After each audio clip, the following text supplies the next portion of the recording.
Coiling the rear hip, getting back to that. There are 4 basic, there's probably more other areas where you can feel the hip coil, but for sure there's 4, okay? And I'll say all 4 of them, and then I'll kind of move the camera and show you what it looks like. But number 1, and I'm going to work from the bottom up. Number 1, rear hip coil absolutely, positively must be felt in the rear foot, okay?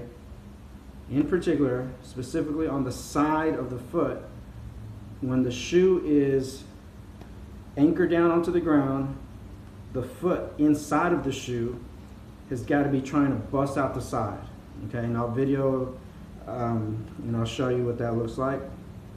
So you should feel pressure, and I encourage you dads, doesn't matter how in shape or out of shape you are, you can quickly feel these things out for yourselves. So pressure on the side of the rear foot. Second place is the rear knee, okay? I have mentioned to some of you about the rock solid rear leg, which is another absolute that kind of goes along with coiling. The hitter must be doing their best to try to keep this knee facing towards the opposite batter's box, okay? Now, once they start to coil correctly, even though they're doing their best to try to keep their knee facing straight, this knee is going to start wanting to turn, and it's actually going to turn a little bit towards the catcher. But as long as the hitter is trying to keep it straight, then they're doing the right thing. What you don't want to do is you just don't want the hip coil to just completely make the knee move towards the catcher without fighting that. Because remember, we're trying to create resistance. The third place that you want to feel the hip coil is deep in the rear hip socket. And this is where, unless you have a little skeleton or something, and I actually don't have it handy, but if the knob of this bat is my rear leg, or the femur, this leg bone here, and my cupped hand is the hip, okay? You want to, once the hip starts to coil, just like that, you want to feel the hip coil deep in the rear hip socket, okay? You should feel stretching the tendons and ligaments that are connecting the hip to the hip socket, the hip socket to the leg. You should feel them stretching. And then the fourth place that you want to feel hip coil is around in the back butt cheek, okay? You should feel the muscles in the rear butt cheek like getting stretched. So those are the 4 general areas that you really, really need to feel, where the hitter needs to feel hip coil. So I'm going to pick up the phone, and I'm going to kind of give you a view from the top down, and I'll show you what the rear foot looks like. I'll show you what the rear knee looks like. Can't really see the hip socket, that's more feel. And again, the butt, it's just feel, but you can see the hip coil in the foot and in the rear knee. Alrighty.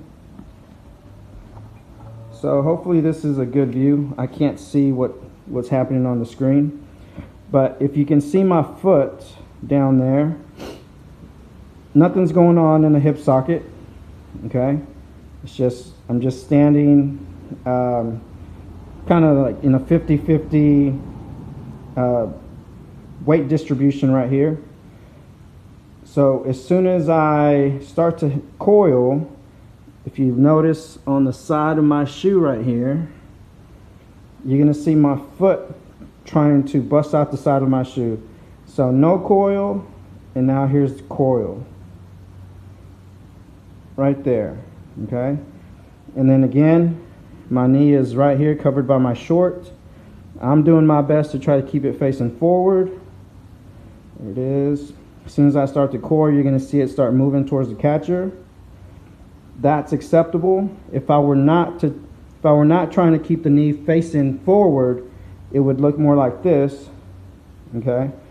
So having a rock solid rear leg is really, really important to this technique. Hopefully that looked good. I'm gonna have to go back and check it out here in a minute. And there's this real simple exercise where the kids can or the hitters can kind of get used to what it feels like to coil and then to feel the leg pull the torso around. And it's just, if you've been following high level pattern guys for a while, you may have seen this at some point. But all I'm gonna do is, I'm just gonna start to coil. The focus is in the hip socket. I'm coiled like that. I'm gonna pull my front arm around, and the resistance is I'm steadily pulling in this direction, okay? And then when I lift my front foot up, you see my leg turn my torso around, okay? And that's the role of the rear leg in a high level swing. If a hitter, and I've made this comment on some of the videos, if a hitter does something active with the back foot, like a squish the bug, the rear leg loses its ability to turn the torso, okay? If the hitter actively drives this knee forward, the rear leg loses its ability to turn the torso. If the hitter actively jumps off the back foot, then the rear leg loses its ability to turn the torso. And elite barrel